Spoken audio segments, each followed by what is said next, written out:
Gila. Bagaimana? Itu bang tidak memban, Pak. Harus pakai gergaji besar. Gaji besar juga belum tentu bisa, Pak. Pohon ini memang ada penunggunya. Omong kosong. Pak Guru, tidak ada salahnya kita dengarkan omongan mereka. Dan baca bismillah. Bismillah.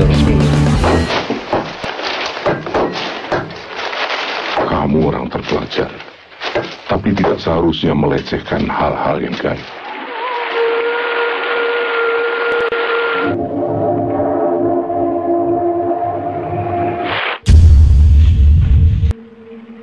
Film diawali dengan memperlihatkan dua orang perampok yang menyatroni rumah mewah milik orang Belanda bernama Meneer A.S. dan istrinya yang bernama Juarsi.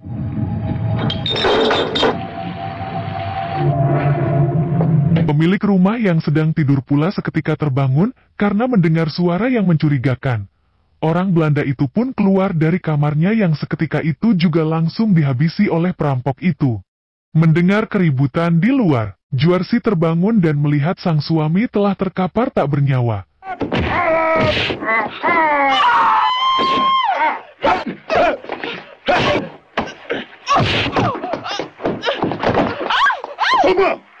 Tak selang beberapa lama Yunan pembantu di rumah itu datang. Rupanya Yunan sendiri kenal dengan dua perampok itu yang bernama Soma dan Ulun. Soma nampaknya juga tahu kalau Yunan sangat mencintai Juarsi yang kini sudah menjadi gundik orang Belanda.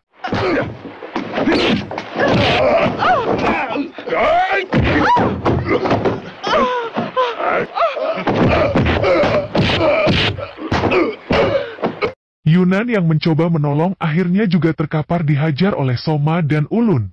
Melihat kegemoyan Juarsi, di sini Soma tergoda untuk melakukan pembibitan yang disaksikan oleh Yunan di sana. Tak cukup sampai di situ, Juarsi diseret ke kamar oleh Ulun yang juga ingin menanam bibit miliknya. Namun entah bagaimana caranya, di sini Juarsi berhasil merebut golok itu dan berhasil menghabisi mereka berdua.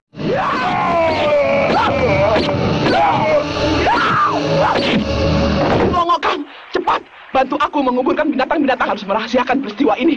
Cepat! Cepat!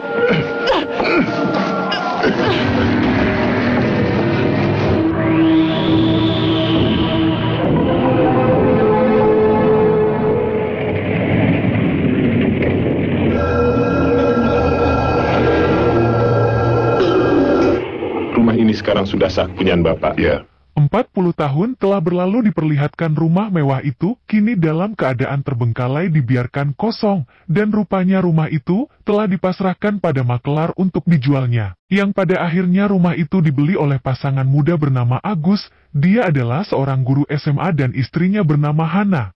Hana yang melihat rumah dalam keadaan tak terurus pun nampak kurang suka, terlebih lagi saat dia melihat ada pohon beringin besar di depan rumah itu. Di sini Hana merasa seperti di kuburan saja, karena itulah Hana meminta pada suaminya untuk segera menyuruh orang menebang pohon beringin yang besar tersebut.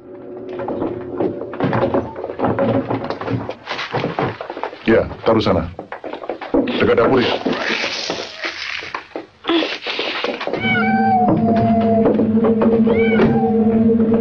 Di saat mereka tengah sibuk membawa barang-barang, di sini Hana masuk ke salah satu ruangan yang sangat kotor. Di sana dia melihat sebuah lukisan wanita yang tergeletak, dia pun mengatakan pada suaminya bahwa dia tertarik dengan lukisan yang terlihat hidup itu dengan tatapan matanya yang sangat tajam.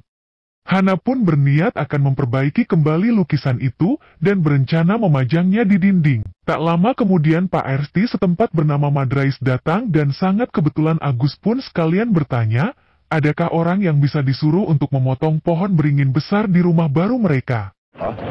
Menebang pohon itu? Ya. Kenapa? Takut hantu? Oh, di zaman perang bintang dan serba canggih begini, masih saja takut dan percaya pada hantu. Tapi kalau Pak Guru mau menebang, saya bisa memanggilkan orang dan minta tolong kepada Pak Nafi. Tidak perlulah Pak. Biar saya sendirilah yang akan mencari orang untuk menebang pohon itu. Di sini Pak RT menyarankan kepada Agus untuk meminta bantuan kepada Pak Hanafi, seorang kiai di kampung itu. Di sini diketahui jika Agus sendiri rupanya orang yang memiliki cara berpikir sangat logis, sehingga dia sama sekali tidak mempercayai tentang apa yang Pak RT katakan.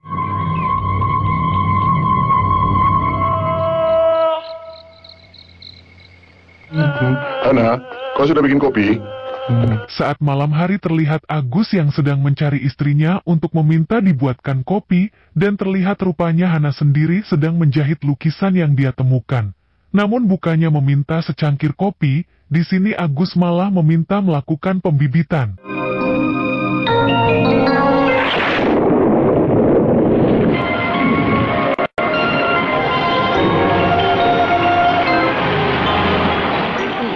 Assalamualaikum.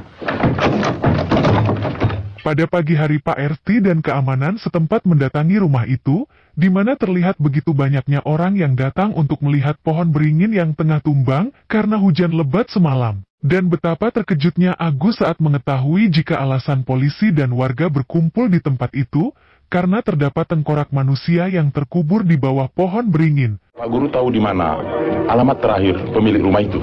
Saya membelinya melalui seorang perantara. Mungkin Pak RT tahu. Itulah Pak, orang itu namanya Pak Yunan. Tapi dulu Pak Yunan itu kawan dekat bapak saya. Orangnya misterius. Dia tidak mau kumpul sama orang-orang, Pak. Polisi mulai menyelidiki dan menanyakan siapa pemilik rumah sebelumnya. Namun semuanya tidak ada yang tahu keberadaan pemilik rumah sebelumnya karena sangat misterius.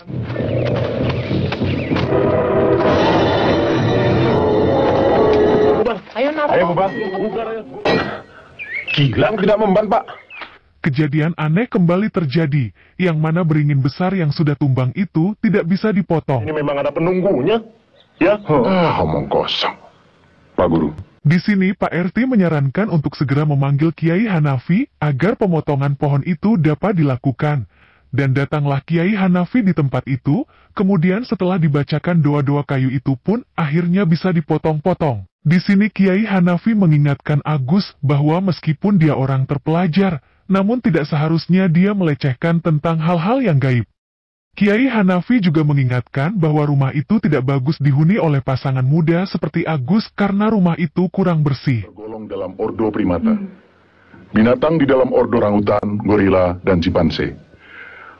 Yang akhirnya menjadi manusia seperti sekarang ini. Man, kopi dulu, Man. Saat Hana mengantarkan kopi untuk para pekerja, di sini Hana melihat sesuatu yang mengerikan, di mana dari kayu yang mereka potong keluar darah yang begitu deras sehingga Hana kembali pingsan.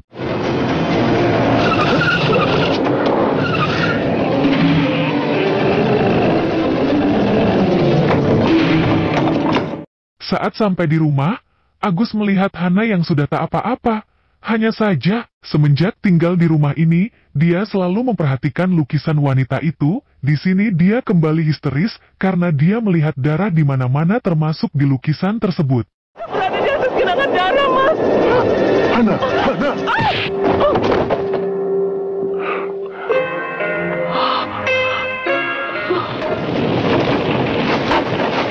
Orang kampung tidak ada yang mau, Pak Guru.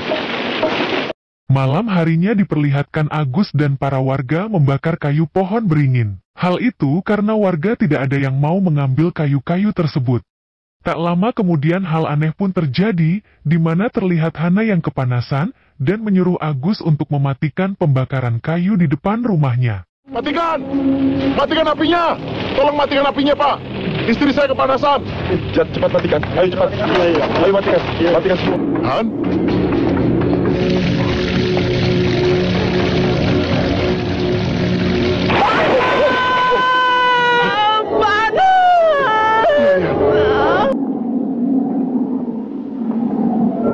Matikan lampu.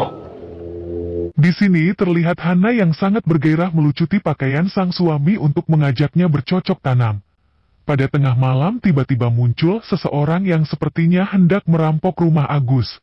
Agus yang keluar kamar pun mengikuti orang tersebut, dan terlihat perampok itu masuk ke dalam kamar mereka untuk memperkaos Hana. Mengetahui hal itu, Agus langsung menyerangnya, dan pertikaian di antara mereka terjadi.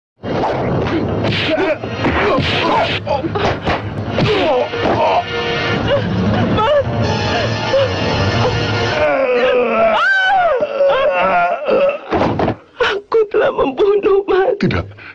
Mengetahui orang itu tewas karena istrinya. Di sini Agus menenangkan Hana dan berniat mengubur mayat itu di halaman rumah mereka.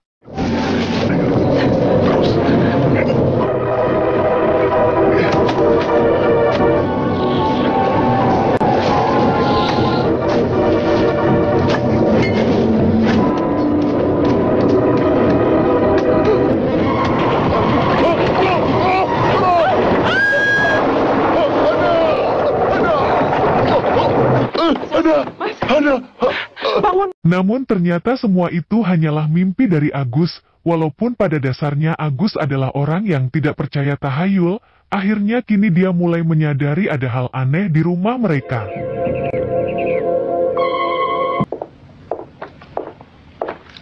Maafkan Hana, Mas. Selalu menyusahkan. Tidak percaya pada tahayul macam itu. Saya kira ada sesuatu yang kurang beres di rumah ini. Sistem ventilasi rumah ini buruk sekali. Dan itu mempengaruhi kerja metabolisme saya. Pak Guru, sebentar.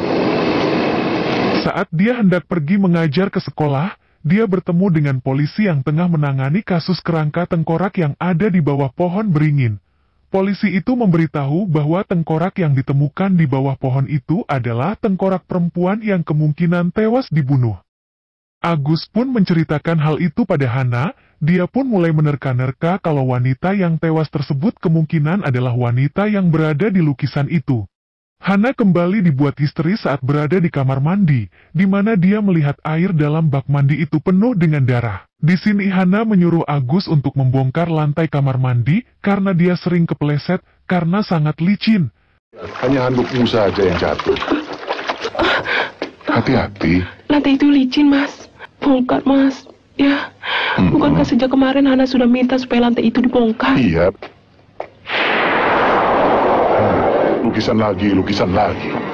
Aku juga tidak minta dipapa begini. Karena lukisan itu yang Hana perhatikan, di sini Agus naik pitam, di mana kewajibannya sebagai seorang istri tak pernah dia lakukan. Tiap saat dia hanya menimang-nimang lukisan itu dan ini yang membuat Agus sangat jengkel dan hendak membakarnya.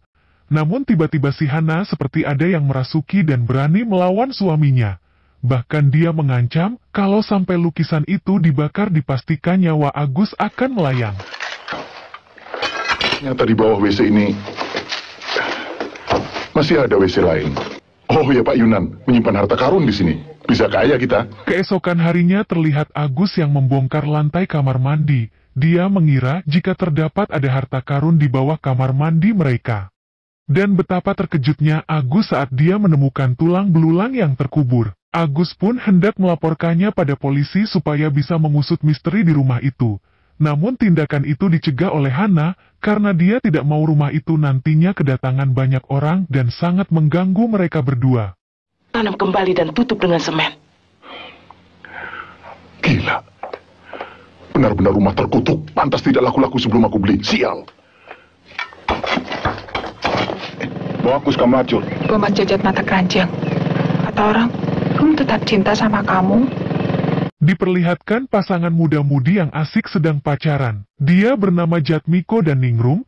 Di sini Ningrum sangat mencintai Jatmiko walaupun diketahui Jatmiko sendiri merupakan anak yang badung dan suka menanam bibit di banyak lubang. Agus sendiri mulai tak betah dengan rumah yang dia tempati. Dia mulai menerka-nerka misteri apa yang ada di dalamnya. Pada saat tengah malam, Hana yang sudah tertidur pulas terbangun karena mendengar suara orang yang sedang bertengkar. Dia bangun dan mendekati suara itu. Dan Soma membunuh suamiku, lalu memperkosa aku. Dan aku pula yang membantu kamu menguburkan mayat. Aku kencingi dan kuhina dengan ulah biang keladinya. Dan rupanya Hana diperlihatkan kejadian beberapa puluh tahun yang lalu, yang mana Juwarsi yang kini sudah menjadi istri Yunan mengetahui jika Yunanlah dalang dari perampokan 40 tahun yang lalu.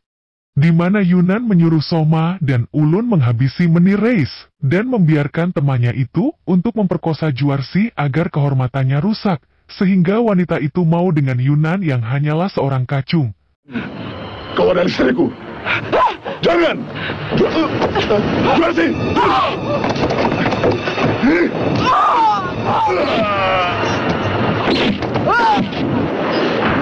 Wan iblis! Dalam percecokan itu, akhirnya Juwarsi tewas dan dikubur di bawah pohon beringin tersebut. Di sini Hana menghampiri Juwarsi, dan Juwarsi meminta Hana untuk membalaskan dendamnya pada semua orang yang telah menyakitinya, termasuk anak cucu dari keturunan mereka. Saat Hana mengambil sebilah pisau, rupanya dua sosok itu sudah tidak ada. Dia pun kembali ke kamar dan melihat suaminya yang sedang tidur. Di sini tiba-tiba Agus berubah jadi sosok Yunan yang kemudian Hana pun bersiap menghabisinya.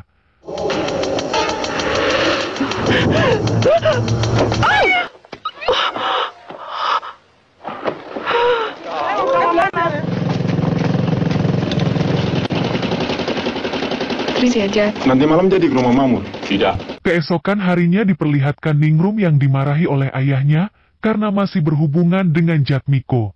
Muda macam Jajat itu akan menempuh segala cara untuk memperoleh yang diinginkannya. Kalau dikasih tahu malah ngambek, kalau bunting baru tahu. Dengan kejadian-kejadian aneh yang selalu terjadi, membuat Agus tergerak untuk belajar ilmu-ilmu agama. Akan mendapatkan kekuatan batin untuk menangkal pengaruh jahat. Kini terlihat Agus yang mulai melakukan ibadah sholat, dan anehnya setiap suaminya salat Hana justru mengerang-ngerang kepanasan. Dan disinilah lukisan itu memerintahkan Hana untuk melakukan balas dendam. Tanpa sepengetahuan suaminya, Hana dituntun keluar dan mengintai seorang pemuda, yaitu Jatmiko yang akan keluar ke rumah Ningrum. Dan diketahui rupanya Jatmiko adalah cucunya ulun orang yang dulu menghabisi Menir Rais dan juga memperkosa Juarsi. Oh, Ningrum ada, Pak? Kenapa? Sebentar, Pak. Dia tidur. Pagi saja di sekolah. Udik, kampungan, kolot. Cih. Hana yang sudah dikendalikan oleh arwah Juarsi menghadang Jatmiko dan merayunya untuk melakukan pembibitan di semak belukar.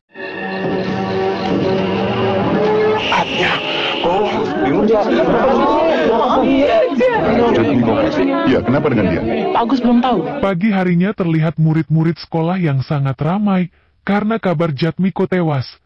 Jatmiko ditemukan tewas di semak belukar, di samping jasadnya ditemukan celana dalam wanita yang sobek, yang orang beranggapan bahwa Jatmiko dihabisi saat hendak memperkaos. Perasaan Agus makin tidak karuan karena luka pada tubuh Jatmiko sama persis apa yang ada dalam mimpi buruknya selama ini.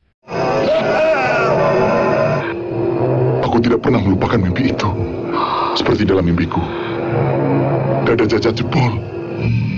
Pembunuh itu adalah kamu. Aku? Bukan Jatmiko, tapi laki-laki lain dalam mimpiku. Pihak kepolisian yang mendalami kasus tengkorak wanita nampaknya kebingungan karena tulang belulang yang mereka simpan terdapat bercak darah. Padahal di ruangan itu tak ada satu orang pun yang masuk. Selamat malam semua. Selamat malam, Pak RT. Teruskan ngobrolnya. Ya, Pak. Asalkan jangan lengah. Sejak kejadian kematian Jatmiko, ronda-ronda mulai diperketat, di mana mereka tak mau kecolongan kejadian itu terulang lagi. Pak RT Madrais juga turun tangan ikut keliling mengontrol rumah warganya. Dan malam itu, Juarsi kembali memanggil Hana dan memerintahkannya untuk beraksi kembali membalaskan dendam. Lakukan. Akan kulakukan. Ya, malam ini dendammu harus pupus.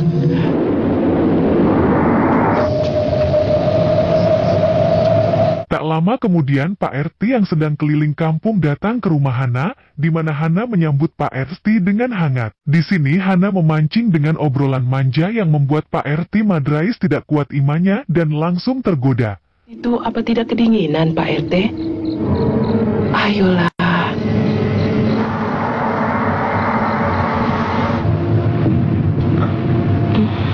Namun belum juga sempat mencicipi lubang tanaman, dengan membabi buta Hana menghabisi Pak RT yaitu anak dari Soma, orang yang dulu telah menghabisi Menir Rais. Karena mendengar keributan di dapur, Agus pun terbangun, dan betapa kagetnya dia saat melihat Hana telah menghabisi Pak RT dengan pisau yang masih berada di tangannya. Hana pun sadar dan hanya bisa menangis karena tidak tahu dengan apa yang terjadi pada dirinya. Hana pun terus berkata bahwa bukan dia yang melakukan, tapi lukisan Juarsilah yang telah mengendalikannya. Apa salah kami kepadamu? Apa? Polisi akan membenamkan kita dalam... Demi terhindar dari hukuman dan amukan massa, di sini Agus menyuruh Hana membersihkan badannya sementara dia menarik jasad Pak RT dan hendak dikubur. Hana kembali lewat depan lukisan itu, sehingga dia pun terdiam yang kemudian dia dirasuki kembali oleh Juarsi, sehingga Agus harus melawan istrinya sendiri. Dari rumah ini rumahku. Kau sadar apa yang kau ucapkan? Sudah bilang jangan lagi sentuh lukisan keparat ini. Hana.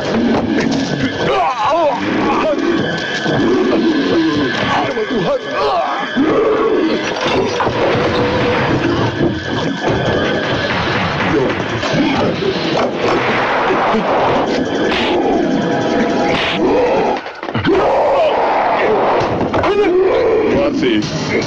Yunan yang selama ini menghilang tiba-tiba muncul, dan kali ini Hana pun berbalik menyerang Yunan. Kaukah itu Yunan? Iya.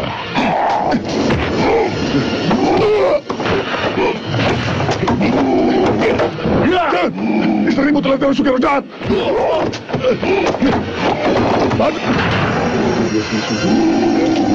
Selatan desa? Iya.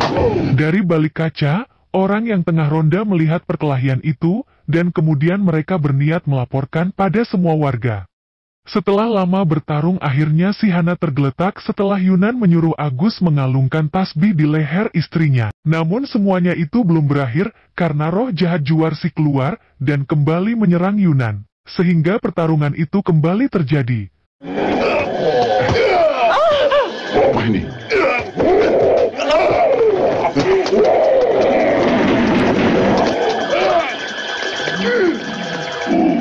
Istrimu yang dapat membinasakan. Kenapa saya, Pak? Pertarungan itu pun disaksikan oleh warga serta polisi yang baru datang. Kiai Hanafi pun mengatakan bahwa yang bisa mengalahkannya adalah Hana sendiri. Hana pun masuk mengambil lukisan itu. Dan atas instruksi dari Kiai Hanafi, Hana mengucapkan bismillah dan kemudian membakar lukisan itu.